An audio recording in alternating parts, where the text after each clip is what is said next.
বন্ধু-বান্ধবের মাঝখানে মানে সিগারেট হাত থেকে ফেলে দেবো, এতে পৌরুষত্ব চলে যেত আমাদের সময় অন্তত। হ্যাঁ, তো সিগারেট খাই আ 9, 10, 11, 12 এরকম সময় থেকে। তখন আমাদের পয়সাও কম থাকতো।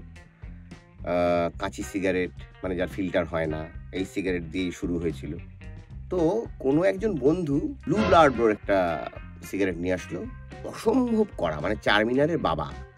তো খুব ধক করে বুকে লাগছে। কিন্তু বন্ধু-বান্ধবের মাঝখানে মানে সিগারেট হাত থেকে ফেলে দেবো, এতে পৌরুষত্ব চলে যেত क्या बोला तूने? আমাদের সময় অন্তত।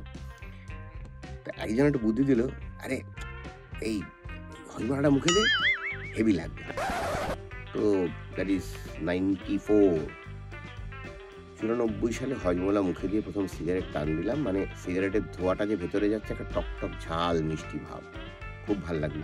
अच्छा এরপর আস্তে এটাই অভ্যাস হয়ে গেল।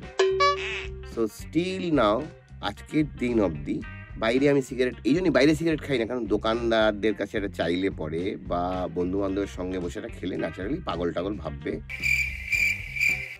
কিন্তু বাড়িতে রাত্রেবেলা গিন্নির কড়া শাসন থেকে যখন অব্যাহতি পাই, মানে ছেলে, বউ এরা সব ঘুমিয়ে পড়ার পর আমার যখন নিজের কাজ করা শুরু হয়, ৩টে থেকে ৪টে সিগারেট খাই এবং এই ৪টেই আমি হজমোলা দিয়ে খাই।